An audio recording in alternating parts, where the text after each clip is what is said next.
Good afternoon and welcome everybody to this press conference. I'm Stephanie Levitz. I'm moderating on behalf of the Parliamentary Press Gallery. I'm a reporter with the Toronto Star. I believe we have some opening remarks this morning from all of our guests. If I could ask that you please introduce yourself before you speak, and then we'll move to questions. We'll start with questions from the floor. If we have any questions online, we'll take those, and we'll close with questions from the floor. Thank you very much. The floor is yours. Well, good afternoon. It is a pleasure to be here in Ottawa today with 45 of my colleagues from right across the country. We had colleagues join us from BC to the East Coast. It was an incredible opportunity for us to come together as politicians from all levels of government and reflecting many different political parties to really talk about the issues that are impacting Black Canadians. And after a day and a half of discussions, I can say that we've come forward with a value statement that reflects our conversation, and I can't say I can't be more proud of what we've been able to accomplish. This is a historical event in Canada. It's the first time politicians from the African community, people of African descent, have come together to identify issues that impact their community. My name is Michael Coteau, and I am the MP for Don Valley East in Toronto. And I'm joined by 45 other politicians from across the country, and I wish they could be here at the front to introduce themselves, but we do have, I have 6 of my colleagues that will be joining me, and we'll start from my right. Good day, everyone. My name is Jamie Moses. I am the MLA for St. Vital in Winnipeg, Manitoba. Good day, everyone. My name is Kathy McDonald, and I'm a trustee with the Peel District School Board, and I'm also the inaugural chair of the Black Trustee Caucus of the Ontario Public School Board Association. Bonjour tout le monde, je suis Shirley Dorismond, députée de Marie-Victorin et adjointe parlementaire aux services sociaux. Hello, good afternoon, everyone. My name is Colleen James. I'm a regional councillor with the region of Waterloo. Hello and good afternoon. My name is Tony Ince. I'm the MLA for Cole Harbour in Nova Scotia.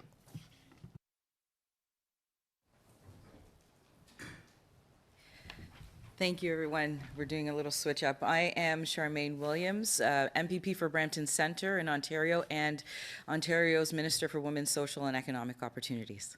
Thank you.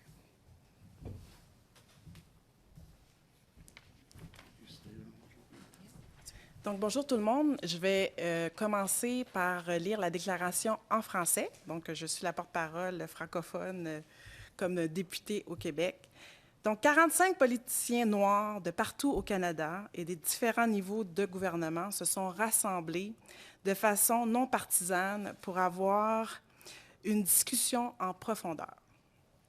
Nous reconnaissons l'histoire et les expériences uniques vécues par les Canadiens noirs, incluant le racisme systémique et les conséquences qui persistent encore. Nous nous sommes engagés à favoriser le dialogue national par le biais d'une approche intégrée avec tous les paliers politiques, le monde universitaire visant l'amélioration des systèmes éducatifs et de santé, le développement économique pour renforcer la communauté. Nous serons déterminés à rechercher l'équité pour nos communautés noires. Nous continuerons à nous réunir régulièrement pour veiller à ce que notre mission et notre vision mise en œuvre partout au Canada.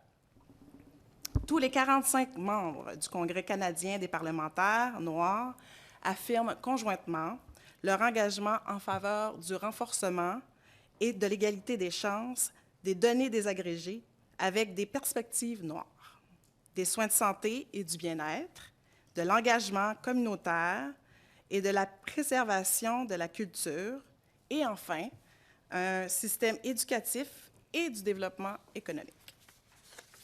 Nos efforts unifiés sont axés sur la réalisation de ces objectifs, la sensibilisation de nos communautés et les travaux collectifs avec distinction.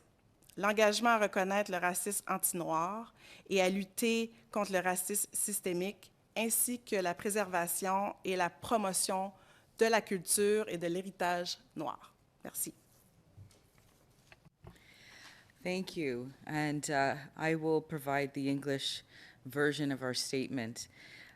45 Black politicians from across Canada and different levels of government gathered to have a robust and meaningful discussion regardless of political affiliation. We acknowledge the unique histories and experiences faced by Black Canadians, including systemic racism and the challenges that continue to persist.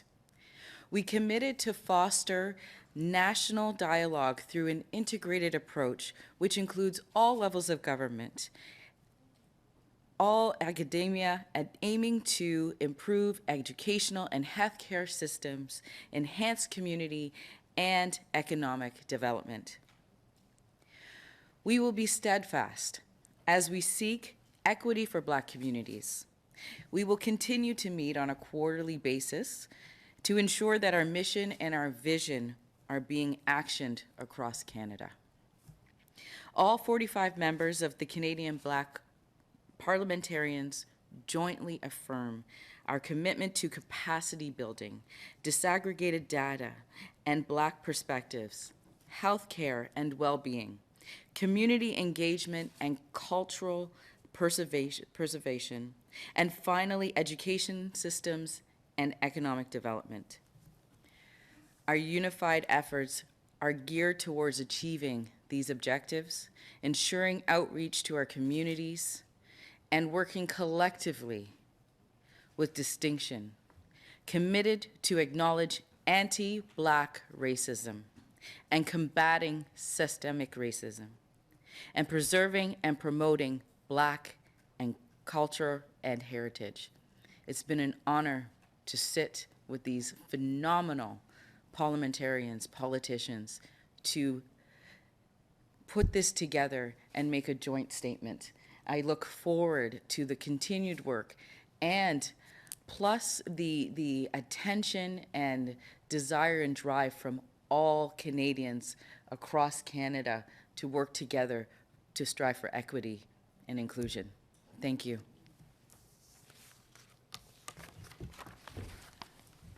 Thank you. Good day, everyone. I appreciate hearing from my colleagues around the country about this important statement. And I can't understate the historic moment that this is, not only in the quantity of Black politicians, legislators, trustees from around the country that we have represented here today in this meeting, but the fact that we've done historic work. We've done historic work to have robust and meaningful dialogue and conversation over the past few days. And you can see that in the statement that we have read out here today, that not only are we from different political backgrounds, different regional backgrounds, and different levels of government, but in spite of those differences, we have come together, unified, to make a commitment to ourselves and to each other and to our community about the work that we are committing to doing here and committed to doing moving forward. And so this is a very historic moment for us as Black politicians and the Black community. And we are excited about not only the statement and the values that we're pushing forward in this statement today, but the work that is going to flow out of this to make our communities better. And thank you.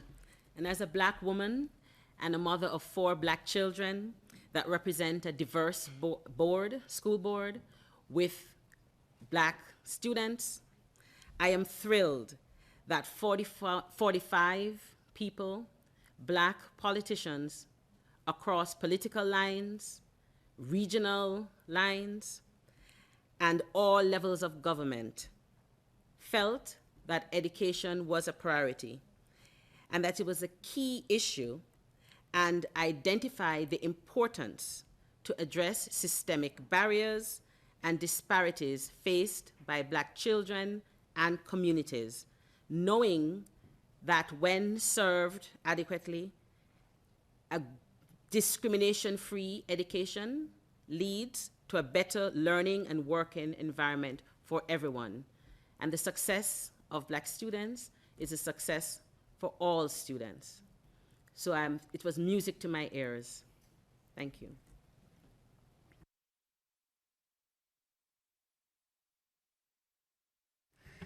Hello. I'm still processing the conversations that we had the past 2 days, 3 days. You know, to have perspective from all levels of government to discuss anti-Black racism, systemic racism, importantly, to have municipal perspective as part of this conversation. What we achieved here right now, today, in this time and place is historic. It is something that has needed to happen, that shows that we are committed, we are connected, we are unified in ensuring, preserving, and enhancing Black excellence within this country and across Canada. From various levels, from trustee level to the municipal, to the provincial, to the federal, it is important. We are here, we are leaders within this community, we work within these communities, and we want to ensure that the advancement of Blackness, Black excellence, and addressing anti-Black racism is at the front and the forefront of our communities. Thank you.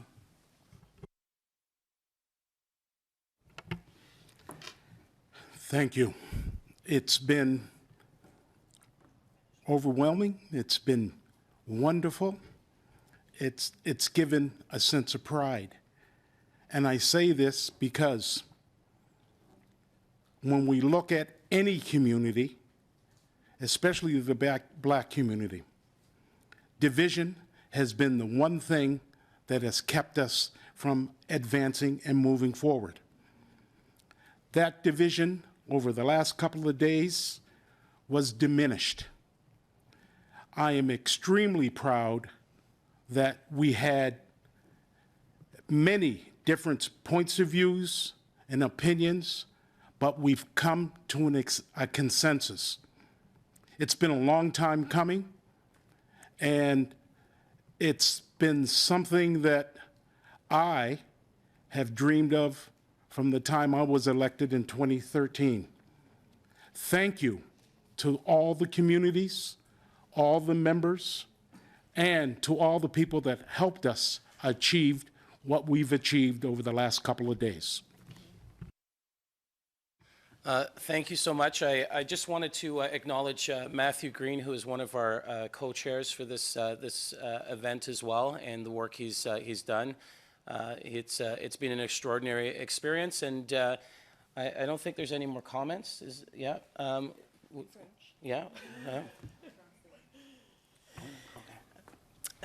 Sincèrement, on a beaucoup appris. Et je suis très fière parce que le Québec était bien représenté. Et c'était, pour la plupart, c'était notre première fois à cette réunion et on a beaucoup appris. Et on a réalisé comment c'était important d'avoir plusieurs paliers politiques parce que, on a appris des choses, mais la deuxième chose, c'est qu'il faut reconnaître que des fois, on ne communique pas assez ensemble et il faut apprendre à travailler ensemble et de savoir aussi les différents enjeux de différentes provinces. Ça fait en sorte aussi, bon, oui, on reconnaît qu'on a fait des bons coups dans notre province, mais il y en a d'autres que, tu sais, on pourrait les aider aussi. Donc, travailler de façon nationale à travers le Canada, entre provinces. On a créé des beaux liens et j'en suis très fière et de pouvoir travailler avec tous ces beaux collègues que j'ai connus à cette rencontre. Ça me fait chaud au cœur et comme Tony l'a bien dit, oui, on a trouvé un consensus sur certains enjeux et pour moi, c'est très, très, très important pour l'avancement de la cause.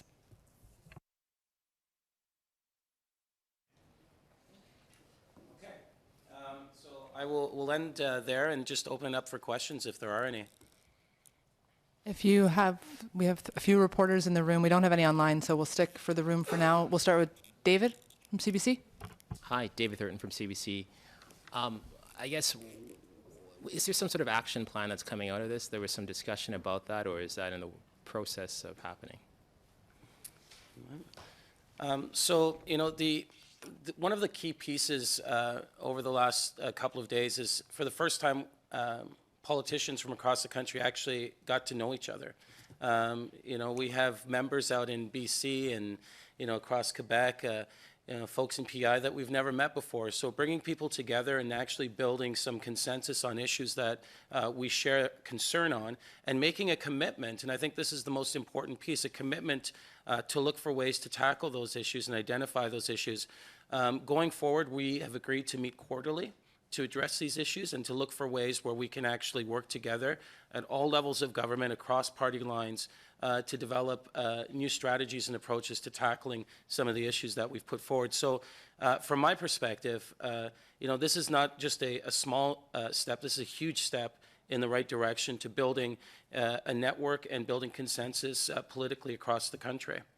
So I would say it's a pretty big accomplishment on our side, and it's just the beginning. Anyone else? David, do you have a follow-up? Yeah, I do have a follow-up. So you're going to meet quarterly. Who's going to be responsible for, I guess, organizing those meetings? Because I asked that just because you're a very busy man, Mr. Coteau. I mean, you have a constituency office, you have a constituency, you have parliamentary business. There's probably an election that's going to come. You need to get reelected, right? So you're very busy. So does this reside with your office? Is that the smart thing to do, given that, you might not be here, you might be here? Yeah. So where does this reside with? I think it resides with the co-chairs, but also we've asked folks across the 45 members who would like to contribute to the next organizing of a meeting.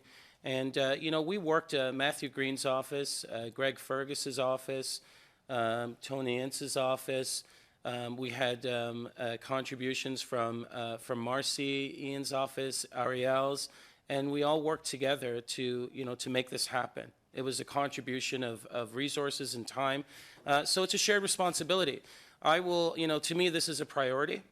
Obviously, my constituency is my main priority as a legislator on Parliament Hill, but this is one of my main priorities going forward. And, I think from our conversations over the last 2 days, it's a priority for all 45 members as well. So I'm not worried about what it's going to take to actually organize. I think we're at a point now as a community where we've built enough capacity to take on this new responsibility. Anyone else? I will just add to that. I think, we need to recognize that we spent the past 48 hours together. This is still in its infancy, but at the same time, we have very passionate elected officials who want to ensure and are committed to ensuring that this moves forward. So I think it's a collective responsibility for all of us.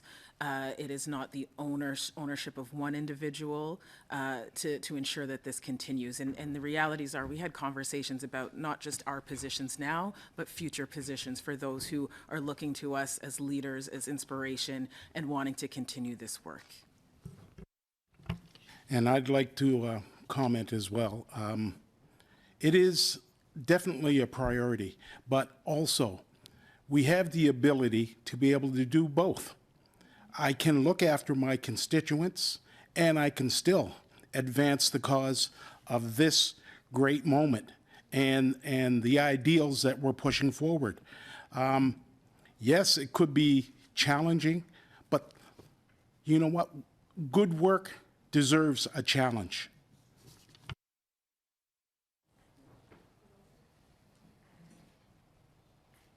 Davis? Davis Legree, iPolitics. When describing these past couple of days, several of you used the words historic, a long time coming. I'm just wondering what took so long to kind of get to today and why it took so long for these meetings to take place. For the last several years, Tony Ince, myself, and other parliamentarians have been trying to build some capacity. We've met. COVID didn't allow us to meet for a few years, but we started off in 2015, and it was restricted at the beginning to MPs and provincial legislators. Throughout all of our meetings, we've always said to ourselves that we need to connect with our municipal counterparts.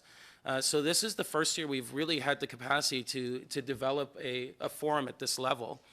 So it's taken a long time to get to this point.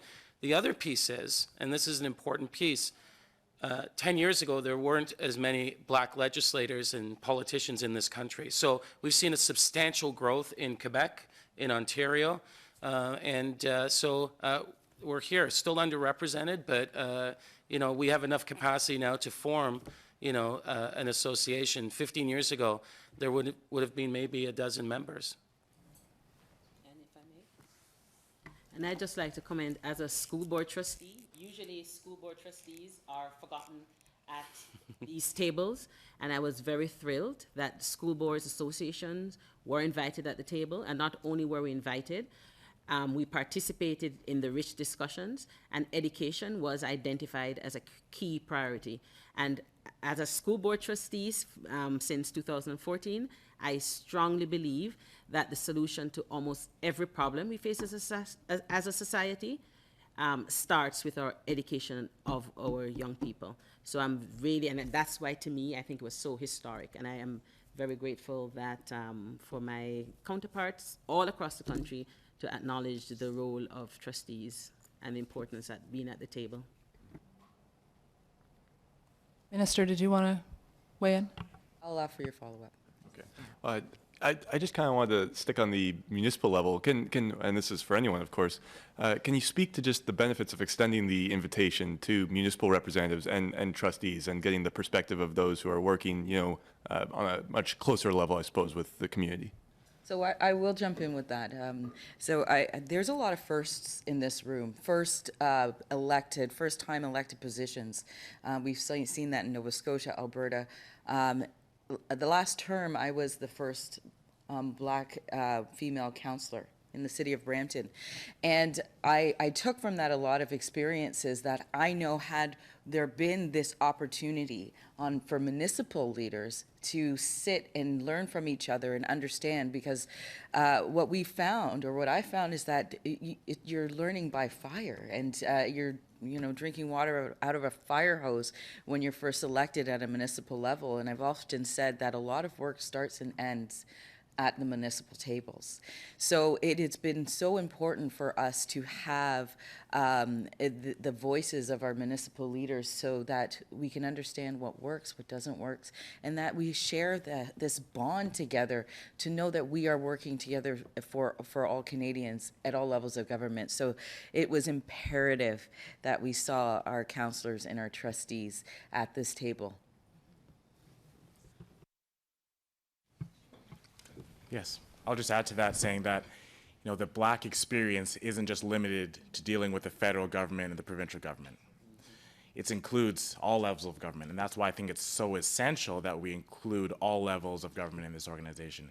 And again, we came together as municipal trustees, provincial, like myself, federal, and senators as well, to recognize the importance of a collaboration, of working together, of unity. We've come out with this message today, and we've committed to working forward in the future to make all of our communities right across the country better. It's also very important that we recognize that all of us who have been elected or put in positions, we are there because we are there to speak for community. And if we are to truly engage community and deal with the issues that are pressing to the community, we need all levels at the table. I think also part of what stops the work from getting done is that we're working in silos. And it was essential for the municipal perspective and voice to be here, because the realities are we're the first point of contact for our residents and the citizens. And I reflect and think about 2020 and Black Lives Matter marches across this country, and the municipalities that stood by and supported it and backed the residents. The voice of the municipalities is so imperative. And if when we're dealing with the issues that may be affecting more, but specific to the Black community, we need to be part of that conversations, and we need to be at the tables with the provincial and municipal and federal, as well as our trustees. So I can honestly speak to how important it was for us to be here. And again, we are the first point of contact for our residents at the municipal level. Thanks. Pour moi, c'était hyper important, je l'ai dit dans mon discours tout à l'heure, de travailler avec différents paliers politiques. C'est ça qui va faire avancer les causes.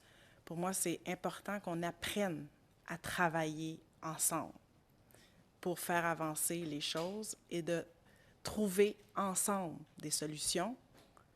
À la fin de tout ça, c'est le citoyen qui en bénéficie.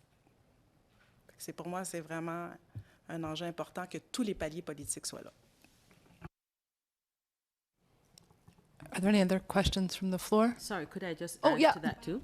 Because it's also important to note that all of us around the table, we share one thing in common, regardless of our gender, our political affiliations, the different level of governments that we're in, but we all are Black. And that in itself comes with something that unites us, experiences that we can all relate to, especially navigating political systems in Black skin. And it was, it's very important to share and learn from each other strategies and how people navigate certain issues and situations. So it was a great experience and a great learning opportunity for all. Go ahead. Alessia from the Canadian Press. You all spoke a lot about collaboration, but outside of this week and the quarterly meetings, what is that collaboration going to look like going forward? I could jump in and just say, I have met new trustees that I didn't know before. I've also met and lots of different representatives across the country that I didn't know before. And I think that those relationship pieces are important. And I just think, you know, going forward, just even sharing, you know, motions or resources with each other, learning opportunities, I think that's important. We've also committed to sharing our findings through our discussions with other political leaders across the country. So we will go forward with a collaboration of drafting a joint letter and addressing it to the political leaders in different provinces, countries, and municipalities. So we're going to consolidate some of those voices around issues that we've collaborated on and bring, I think, those issues to the forefront. And it's an important, I think, outcome of this meeting. To add on that idea around collaboration, being from Manitoba, it's important that we have that regional collaboration, and we've committed to doing that as well in this in our meeting. And so, for example, the ideas of around idea sharing, you know, that regional impact is going to be huge. If there's conversations and issues being dealt with in Ontario or Quebec, and we're able to communicate those over to Manitoba, it allows us to better address those issues here in Manitoba, and we can then share those ideas with other regions as well. So there's that regional collaboration, which is an important part of this as well.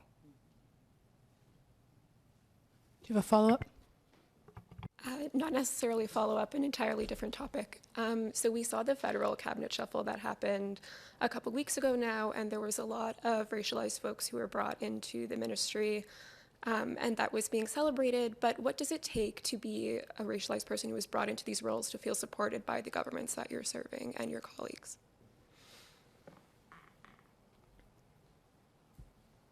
Well, I could just speak provincially. I am the first Black person appointed to cabinet with our government. And, you know, when we are working towards the issues that face all people in Ontario, that is what brings us together. And, you know, I felt supported by my colleagues every step of the way, as well as the support from all constituents, all residents, all those who've been impacted by the various barriers that so many Canadians, Ontarians face. So, you know, we have a collective goal, which is to make lives better for all those living in Ontario. And that is really where the drive and the support comes from, and regardless of my race and such, you know.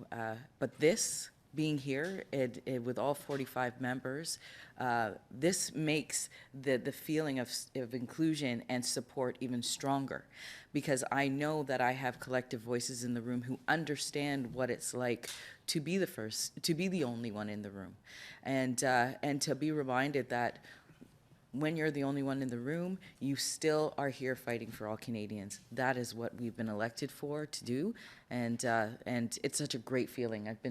I feel so blessed to be amongst such esteemed colleagues. I'm going to use my privilege to ask a question as well. It's rather rare, I think, in politics right now to have groupings where every level of government is represented when it's issue-based. And I wondered on that, if I could get your thoughts on housing, and how, because housing is one where the responsibility falls with each level of government, and I wonder to what extent your organization sees as an issue, for example, that you could tackle together, and whether housing was part of your conversation, what that looked like, what your concerns are, and what you see as the potential solution your group might be able to bring to the various levels of government. Thank you for the question. I will just say housing absolutely came up in our conversation. When we talk about the social determinants of health and how Black communities have been impacted by the lack of housing in all communities across Canada, we know that our collective voices are contributing to the need to amplify why we need to move forward with our housing initiatives. So, but we want to see Black people healthy everywhere, and housing is high on the list that we know we need to address across Canada. Thanks. And I could add that as a school board trustee, if our students are homeless, it impacts their ability to learn. We have to look for sources and resources to help our students. It also affects their mental health, anxiety. So, at all levels of government, for example, housing, we all have, contributed to the discussion.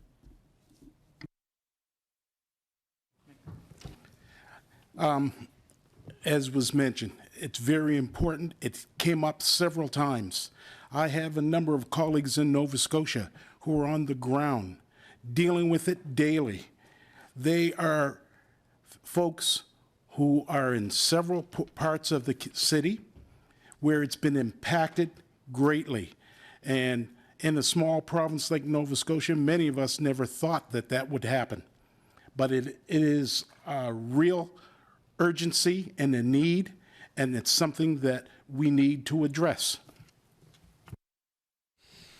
And I'll just speak from a municipal perspective.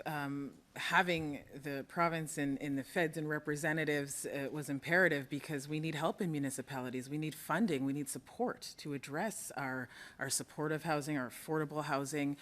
So, it is something that, as the others have said, has come up from the perspective of municipal level. This is where, some of that advocacy and recognizing just how dire it is for municipalities and achieving some of these housing goals and financially being able to do this. I guess beyond that, is there another issue that speaks to that as well? Like from the perspective of you have different levels of government all represented in this organization. I'm wondering if there was another point of consensus where you thought this was an issue because we need all levels of government to act on it, that our organization should really jump in on. Yeah, I'm gonna jump in. One of the pieces that came up constantly was the need for disaggregated data. When data is collected well, federally or municipally at the school boards, who really were the first to start collecting big data sets, and municipalities, when you start to pull that data together and use the similar standards, you can start to measure, where things are and build from that success. We need the data in order to make better policy decisions. When there's no data, there's no problem. By working together and putting some emphasis on the standardization and allowing data to flow both ways to make better decisions is an important piece. There were many other issues that came up. I don't know if... Je pourrais vous dire l'éducation. C'est revenu souvent, et le système de santé.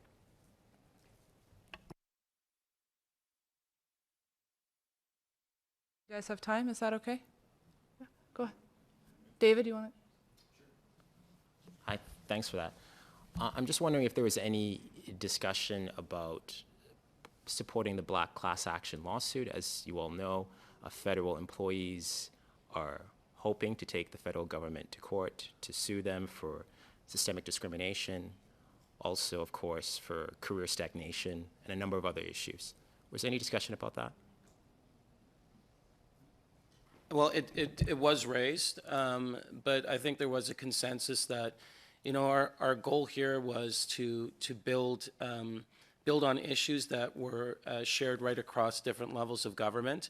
Of course, that's an important issue, but it's an ongoing, you know, it's an ongoing legal process, and but it was brought up as an issue.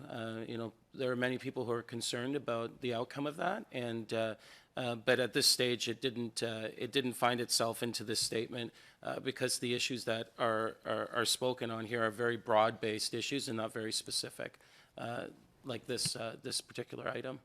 But it was raised. I would also like to add, because it's in the courts, we do not want to continue and have discussed any further because of the legal matters with it.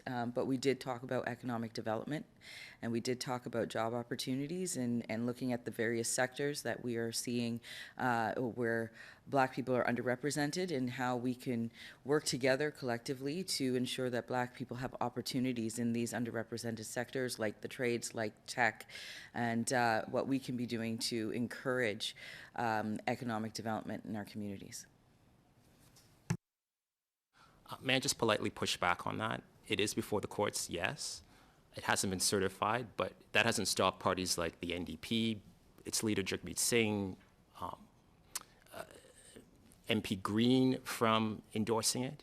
It hasn't stopped the former Governor General, Michael Jean, and a number of unions. And it could be argued that, you know, the federal government sets the tone. And so if this lawsuit is certified and goes through, it would filter down to other levels of government. So can I just ask maybe each one of you whether or not you support the lawsuit? Maybe starting with the member from Manitoba. Can I jump in for a second, if you don't mind? I apologize, but you know, there were many issues that came up, and we have very broad perspectives on so many different issues. You know, we're right from across the country, from different levels of government. So to take one specific issue and ask people to comment on those issues, it's counter to what we were trying to achieve here. We were trying to pull people together to build on issues that actually bring us together, without a question, not to take specific issues and look for ways to find differences.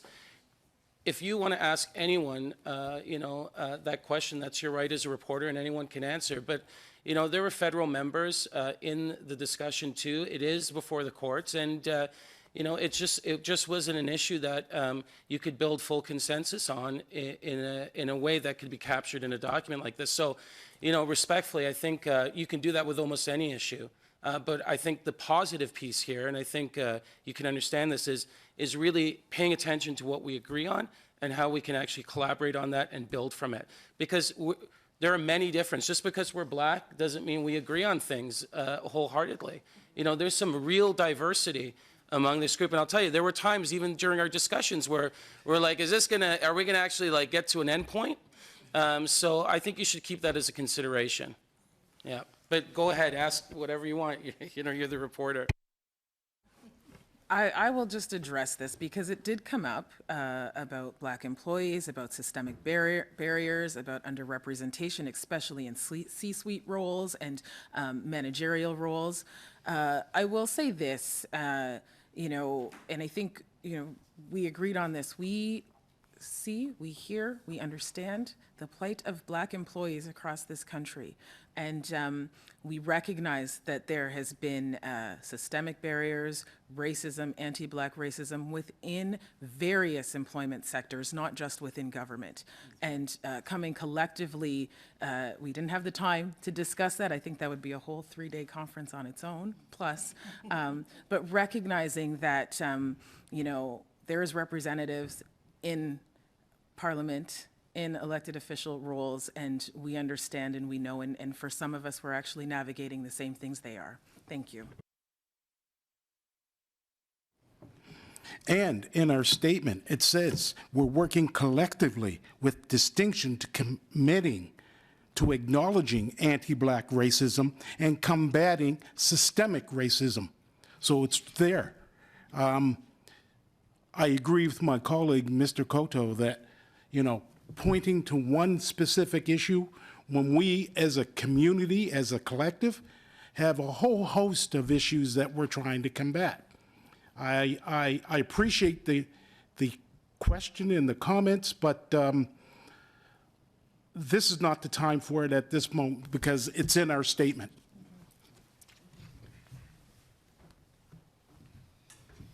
Hey, Davis, maybe just one more question. We're running out of time. This question's more or less about the meetings, I suppose, and more about what it's like to be a Black parliamentarian. Because through all of your remarks, it's clear that, you know, most parliamentarians represent their constituencies. But through your remarks, it's clear that many of you feel that you represent your constituencies and just Black people in general, like Black Manitobans or Nova Scotians or whoever. And I'm just wondering if you can speak to perhaps burden isn't the right word, or just the challenges associated with representing both the people in your community and people, you know, from all over the jurisdiction. Yeah, I can jump in on that.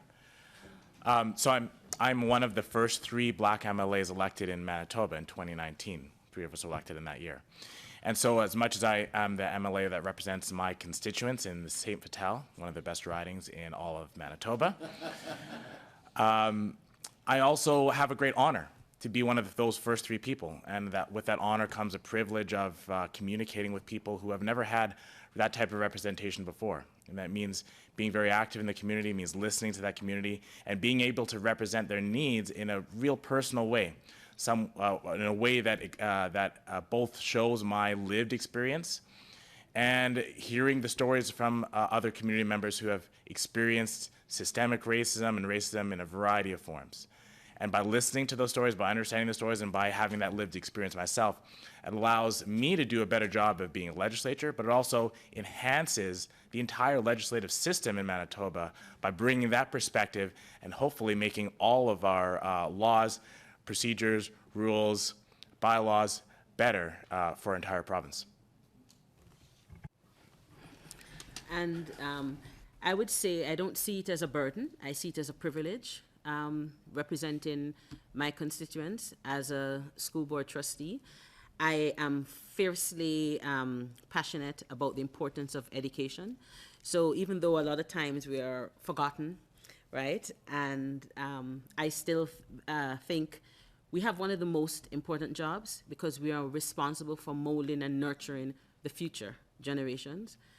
And in doing my job, I am fiercely proud of my Caribbean heritage. I'm half Jamaican, half St. Lucian, and I bring that with me everywhere I go.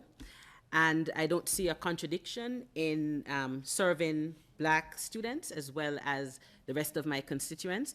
And in fact, in my advocacy work, and almost in all when Black people advocate for almost anything, all members of society benefit.